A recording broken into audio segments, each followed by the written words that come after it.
霍雨浩在闭关3个月后出关，他的双腿经脉已经完全贯通，体内的一种能量也融合完毕，他的实力有了显著的提升，眼神中透露出一种阴华内敛的气质。徐三石看到霍雨浩出关，非常高兴，两人决定进行一场切磋。叶古一和南秋秋看到霍雨浩出关，也想要与他切磋，但徐三石提出先与霍雨浩比试，让他们先观察霍雨浩的实力。霍雨浩的速度让叶古一和南秋秋感到惊讶，但叶古一不服气地表示，男人要看持久。徐三石虽然对叶古一的调侃感到无奈，但当他面对霍雨浩时，立刻变得严肃起来。徐三石展现出强大的气势，如同一座巍峨的高山，而霍雨浩则给人一种飘逸、难以捉摸的感觉，仿佛他的存在与周围的气势完全隔离。徐三石释放出强大的黑色魂力，形成一片黑色的领域，向霍雨浩压制过去。霍雨浩则轻松地应对，他的5个魂环升起，展现出震撼的颜色。第一个魂环是带有4条经文的血红色，其余4个是橙金色。同时，霍雨浩背后出现了2道虚幻的身影，分别代表着他的2个武魂灵眸和冰碧地黄蝎。这2道身影的出现，使得霍雨浩周围的黑色魂力化为雪花，围绕着他旋转。徐三石见状，立刻发动攻击，他的玄武盾再次出现，巨大的盾牌带着强大的气势，如同大山压顶般向霍雨浩砸去。霍雨浩站在原地，表情变得柔和，眼中流露出深深的思念。在他背后出现了一道金色的身影，正是王东。这道身影与之前的虚幻身影不同，显得更加凝实，仿佛王东就在他身边。霍雨浩身上爆发出强大的气息，一道金色剑芒瞬间挡住了徐三石的玄武盾。随后，霍雨浩一拳轰出，简单却蕴含着巨大的力量，让徐三石感到强烈的危机感，不得不使用第4魂祭玄武置换来躲避。然而，这一魂技在霍雨浩身上失效了。紧接着，霍雨浩右掌下滑，释放出一道莹润的攻击，仿佛整个空间都为之扭曲。徐三石的第6魂环亮起，试图用玄武盾抵挡，但最终还是被霍雨浩的攻击击飞，狠狠撞入后堂，受伤狼狈。南秋秋和叶古一在一旁看得目瞪口呆，无法相信徐三石如此轻松就被霍雨浩击败。霍雨浩自己也有些惊讶，急忙冲进后堂查看徐三石的情况。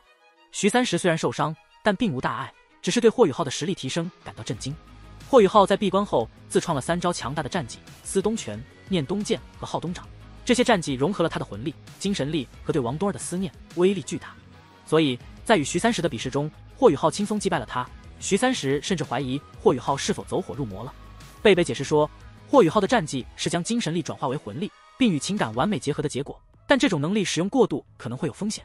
随后，贝贝宣布了前往日月帝国营救被俘人员的计划。根据学院的情报，被俘人员被关押在日升城，那里防御严密，有重兵把守和强大的魂导师。贝贝告诉众人，霍雨浩的模拟魂技将在营救行动中发挥重要作用。他们计划利用日月帝国对天魂帝国和星罗帝国的警惕心理，寻找机会进行营救。贝贝安排了参与营救行动的人员，包括他自己和菜头、徐三石、霍雨浩、叶古一、南秋秋和季绝尘，共7人。江楠楠和潇潇被留在唐门，以确保唐门的稳定发展。贝贝强调了这次行动的危险性，并要求所有人做好充分的准备。而霍雨浩建议贝贝留下坐镇，由他和徐三石带队前往日月帝国营救被俘人员。贝贝最终同意了这个安排，并将任务交给了霍雨浩。霍雨浩被宣子文叫去谈话，宣子文虽然责怪他长时间没有参与魂导器的研究，但还是关心他的成长，并告诉他已经帮他改装了人形魂导器。随后，霍雨浩和其他6名唐门成员和菜头、徐三石、季绝尘、金子嫣、叶古一和南秋秋准备出发前往史莱克学院与学院方面会合。贝贝在出发前再次强调了行动的危险性，并要求霍雨浩确保所有人的安全。在前往史莱克学院的路上，霍雨浩和徐三石回忆起过去，徐三石想起了霍雨浩曾经为他们烤鱼的日子，这让贝贝想起了唐雅老师，情绪变得有些低落。徐三石察觉到贝贝的情绪变化，便转移话题，提到贝贝一直在寻找的2种植物，希望霍雨浩能提供帮助。贝贝拿出画册，上面画着2种植物，霍雨浩认出了其中一种是幽香绮罗仙品，这是一种极为珍贵的植物，他曾在冰火2眼见过。霍雨浩承诺，等他们这次行动回来，就带贝贝去寻找这种植物。贝贝虽然急切想要找到这些植物来救治唐雅，但他还是克制住了自己，决定等行动结束后再说。他们继续前行，来到了史莱克学院的门口。在学院门口，霍雨浩等人与一群外院4年级学员发生了冲突。南秋秋因被销售青年称呼为阿姨而愤怒，准备动手，但被霍雨浩阻止。霍雨浩凭借强大的精神力让对方让开了道路，随后带着众人进入学院。蓝色短发青年和销售青年意识到霍雨浩的身份后，感到震惊和懊悔，因为他们错过了与偶像霍雨浩交流的机会。霍雨浩和伙伴们回到海神岛，霍雨浩在黄金树前祭拜了穆老，随后进入海神阁参加了海神阁会议。会议持续了2个时辰，讨论了即将进行的行动。会议结束后，霍宇浩回到唐门，与伙伴们一起准备了战斗所需的物品，包括强大的飞行魂导器。第二天一早，贝贝带着唐门所属为他们送行，霍宇浩等人换上了7级飞行魂导器，准备出发。霍宇浩带领唐门众人使用7级飞行魂导器，这种魂导器由宣子文制作，具有强大的飞行能力和防御力，还配备了4个6级密封奶瓶，以减少魂力消耗。他们并没有直接飞往日月帝国，而是先向南方飞行，绕过星斗大森林，进入星罗帝国境内，再向南飞行，仿佛要横穿星罗帝国。这种路线虽然时间较长，但可以确保行动的隐蔽性和成功率。在飞行过程中，霍宇浩利用自己的精神力和地图进行导航，确保路线的准确性。他们选择在旷野或农田上空飞行，避免经过城市，以减少被发现的风险。霍宇浩还利用密封奶瓶的辅助，确保飞行的持续性。他们每飞行几个小时就会降落休息，更换密封奶瓶，补充能量。这种飞行方式虽然消耗较大，但能够有效减少自身的魂力消耗，确保在关键时刻有足够的魂力应对突发情况。经过6个时辰的飞行，他们终于抵达了星罗帝国的南海之滨。南秋秋对一路上没有经过任何城市感到奇怪，叶古一解释了霍宇浩的意图，也就是为了避免被探测魂导器发现，选择了一条相对安全的路线。当他们看到大海时，南秋秋感到惊讶，而叶古一则被海上落日的美景所吸引。霍宇浩解释说，他们已经横穿了星罗帝国全境，接下来的计划是沿着海岸线向西飞行，从海上绕道进入日月帝国境内。金子嫣对绕这么大的圈子感到不解，霍宇浩解释说，这是为了以最安全的方式进入日月帝国，因为日月帝国边境可能已经被探测魂导器覆盖了。霍宇浩进一步解释了营救计划，学院的强者们将作为明的一路吸引日月帝国的注意力，而他们作为暗的一路，目标是纯粹的救人。金子嫣担心他们人手不足，霍宇浩则告诉他，被抓的人并非普通人，他们自己也具有战斗力。为了提振士气，霍宇浩提议晚上抓海鱼做烧烤，这让众人加快了飞行速度。他们终于在天色完全暗下来时降落在海滩上。霍宇浩邀请叶古一一起去抓鱼，利用他的天使武魂照明。尽管叶古一有些不情愿，但最终还是屈服了，因为他也想品尝霍宇浩烤制的美味。霍宇浩没有使用飞行魂导器，而是直接踏步而行，朝着大海走去。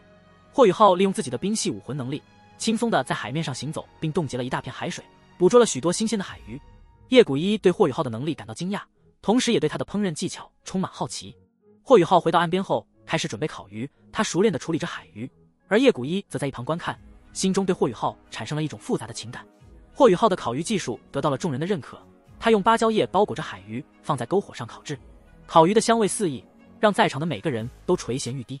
霍宇浩还准备了鱼汤，增加了晚餐的丰富性。在篝火旁，他们享受着美食，欣赏着大海和明月，度过了一个愉快的夜晚。第二天一早，霍宇浩带领众人再次出发，他们直接飞入大海，沿着海岸线向西飞行，准备从海上绕道进入日月帝国境内。在海面上飞行速度更快，因为不需要绕路。霍宇浩谨慎地控制着飞行距离，避免深入大海，以免遭遇强大的海魂兽。2个时辰后，他们进入了日月帝国的海疆，霍宇浩不得不带着众人飞得更远一些，以避开可能的海军防御。在这个世界中，海魂兽的存在极大地限制了海军的发展，使得各国的海军规模都不大，魂导器的装备也相对有限。这也解释了为什么斗罗大陆3国在日月大陆与斗罗大陆碰撞之前，对日月大陆的存在一无所知。海军的局限性使得陆战成为了各国争夺的焦点。霍宇浩和南秋秋在日月帝国南海的海月城中，准备租船前往天马港。他们选择在海月城行动，是因为这座城市靠近日月港，是日月帝国南海的重要港口之一。尽管海月城的规模不如明都或史莱克城，但它在南海地区具有重要的战略地位。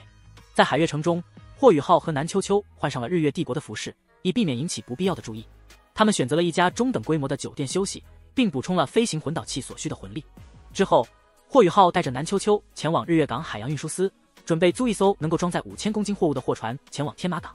在海洋运输司，霍宇浩询问了租船的价格和安全性。中年妇女告诉他，租一艘能够装载5000公斤货物的货船前往天马港需要1200个金魂币，这是一笔不小的数目。霍宇浩表示钱不是问题，但他更关心的是租船的安全性和船只的质量。霍宇浩成功租下了一艘配备有魂导炮和魂导师的海船，并支付了部分定金，约定1周后起航。离开运输司后，他和南秋秋被4名自称是蓝胡子手下的人拦住，要求交保护费。霍宇浩利用南秋秋的战斗能力，迅速解决了这些人，并没有暴露自己的身份。他们回到酒店休息，第二天一早继续出发。这次他们选择步行，以避免被日月帝国的探测魂导器发现。与此同时，史莱克学院的高层们，包括玄老和宋老等8位超级斗罗，也抵达了日月帝国边境。他们计划通过制造混乱来吸引日月帝国的注意力，为霍雨浩他们的营救行动创造机会。玄老首先发动攻击，摧毁了边境上的高空探测混导器，随后其他人也迅速行动，制造了大量的混乱。日月帝国迅速反击，使用大口径混导炮进行攻击，整个天空被强光和爆炸声笼罩。面对日月帝国的混导炮攻击，玄老和其他7位超级斗罗凭借强大的修为和默契的配合，轻松避开了攻击。他们利用高空飞行的优势，避开了混导炮的有效射程，并利用地对空探测混导器的探测高度限制，成功躲避了探测。玄老等人的目标是破坏日月帝国的混导炮阵地、粮仓和军火库，而不是杀伤普通士兵，展现了魂师在战场上的强大实力。玄老等人在夜间的行动造成了巨大的破坏，导致日月帝国边军死伤近400名混导师，大量混导炮阵地和军火库被毁。这一消息传回日月帝国后，徐天然皇帝愤怒至极，但随后冷静下来，意识到史莱克学院的行动是为了逼迫日月帝国释放被抓的参赛宗门和学院人员。徐天然和橘子皇后讨论了应对策略。橘子告诉徐天然，史莱克学院的行动是为了逼迫日月帝国放人，而日月帝国目前还没有准备好全面战争。他建议使用9级定装混导炮弹进行威慑，展示混导器的威力，以阻止魂师们的进一步行动。徐天然接受了这一建议，认为这是应对史莱克学院行动的有效策略。